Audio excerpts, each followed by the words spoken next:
জন্ম শতবৰ্ষত ৰাজ্যজুৰি গীতে মাতে স্মৰণ সংগীতসূৰ্য ভূপেন হাজৰিকা ক্ষুধা কণ্ঠৰ নগাঁৱৰ কুঠৰীৰ ঘৰখনতো আয়োজন কৰা হৈছে শ্ৰদ্ধাঞ্জলি অনুষ্ঠানৰ আৰু ইফালে কাজিৰঙাতো ব্যাপক কাৰ্যসূচী ৰূপায়ণ কৰা হৈছে আমি আপোনালোকক কাজিৰঙালৈ লৈ যাবলৈ বিচাৰিছোঁ তাত উপস্থিত আছে আমাৰ সাংবাদিক মনোজ প্ৰতিম শইকীয়া মনোজ কাজিৰঙাৰ পৰা বৰ্তমান সময়ত আপুনি কি পৰিৱেশ দেখাব হয় আজি ক্ষুধাকণ্ঠ ডক্টৰ ভূপেন হাজৰিকাদেৱৰ উপজা দিন গীতে মাতে ৰাজ্যবাসীয়ে শুৱৰিছে ভূপেন দাক আৰু এই মুহূৰ্তত যদি চোৱা যায় আমি কাজিৰঙাত থকা ভূপেন দাৰ যিখন কুঠৰীস্থিত ঘৰ সেই ঘৰখনত আমি এই মুহূৰ্তত উপস্থিত আছোঁ আৰু ইয়াৰ পৰিৱেশ মই এইখিনি মুহূৰ্তত দেখুৱাবলৈ ভিডিঅ' জাৰ্নেলিষ্ট স্বৰাজ হাজৰিকাক মই অনুৰোধ জনাইছোঁ আচলতে যদি চোৱা যায় শেহতীয়াকৈ যদি আমি ক'ব বিচাৰোঁ আচলতে ক্ষুধাকণ্ঠৰ জন্ম শতবাৰ্ষিকী পালনৰ পূৰ্বে কুঠৰীৰ বাসগৃহ চৰকাৰলৈ হস্তান্তৰিত হোৱা তেতিয়া কুঠৰীৰ লগতে সমগ্ৰ অসমতে এক প্ৰকাৰ আনন্দৰ বন্যা বৈছে আৰু এই স্থানত আচলতে নিৰ্মাণ হ'বলগীয়া যি সাংস্কৃতিক প্ৰকল্প এই সাংস্কৃতিক প্ৰকল্পই দেশী বিদেশী পৰ্যটক গৱেষণাৰ এক কেন্দ্ৰ হিচাপে পৰিচিত হ'ব বুলি সকলোৱে ইতিমধ্যে আশা কৰিছে আৰু ডক্টৰ ভূপেন হাজৰিকাৰ সাংস্কৃতিক প্ৰকল্পৰ বাবে ফটিক নেওগৰ পৰা এই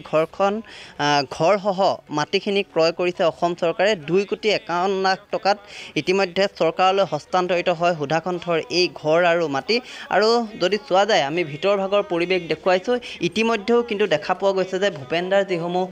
ইয়াত প্ৰশস্তি পত্ৰ সেই প্ৰশস্তি পত্ৰ বৰ্তমানেও ইয়াত আছে আৰু আমি এই মুহূৰ্তত ভূপেন দাই বিশ্ৰাম কৰা যিখন বিচনা সেই বিচনাখনৰ পৰিৱেশ আমি দেখুৱাইছোঁ ইতিমধ্যেও এক প্ৰকাৰ সংৰক্ষণৰ অভাৱ হৈছে যদিও সংৰক্ষণ কৰি থোৱা ইয়াত দেখা পোৱা গৈছে আৰু এই মুহূৰ্তত আমি এই কোঠাটো দেখুৱাইছোঁ আৰু এই কোঠাটোতে থাকি ভূপেন হাজৰিকাদেৱে ইতিমধ্যে ইয়াত থাকিয়েই কেইবাটাও কালজয়ী গীত ইয়াত ৰচনা কৰিছিলে আৰু দীৰ্ঘদিন ধৰি ভূপেন দাৰ কাজিৰঙাৰ কুঠৰীস্থিত এই ঘৰখন চোৱা চিতা কৰি অহা ভূপেন দাৰ একালৰ যি সংগী সুৰেণ নেওগে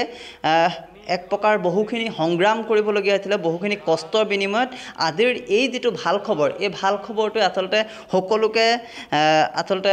আনন্দিত কৰিছে আৰু এই মুহূৰ্তত আমি বাহিৰৰ পৰিৱেশ দেখুৱাইছোঁ ইয়াৰ যিজন ব্যক্তি সুৰেণ নেওগ ইতিমধ্যে তেখেত আমাৰ সৈতে আছে আমি তেখেতৰ পৰা পোনে পোনে কথাখিনি জানিবলৈ চেষ্টা কৰিম প্ৰথমতে আপোনাৰ ওচৰলৈ আহিছোঁ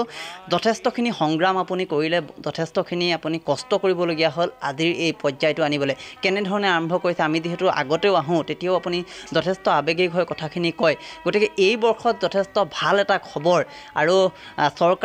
চৰকাৰলৈ হস্তান্তৰিত হোৱাৰ পাছত প্ৰথমটো উপজা দিন আজি কি ক'ব আজি অকল মোৰেই নহয় গোটেই অসমবাসীয়ে আনন্দ দিন অৱশ্যে মই এই সম্পত্তিটো চৰকাৰ হাতলৈ হস্তান্তৰ হোৱাৰ কাৰণে মই বহুত সুখী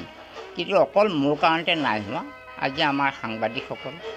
আৰু কুঠৰীৰ ৰাইজবাসী বা কাজিৰঙাৰ ৰাইজবাসীয়ে হওক বা কলিয়াবৰৰ ৰাইজবাসীয়ে হওক আৰু লগতে আমাৰ মন্ত্ৰী বিধায়ক আৰু জন্ম শতবৰ্ষৰ শুভাৰম্ভণি অনুষ্ঠানৰ উপলক্ষে কাজিৰঙাতো দেখিবলৈ পোৱা গৈছে মনোজ প্ৰতিম শইকীয়াই কিছু পৰিৱেশ দেখুৱাইছে আমি পুনৰ মনোজ প্ৰতিম শইকীয়াৰ কাষলৈ যাম কিছু পৰিৱেশ চাই যাম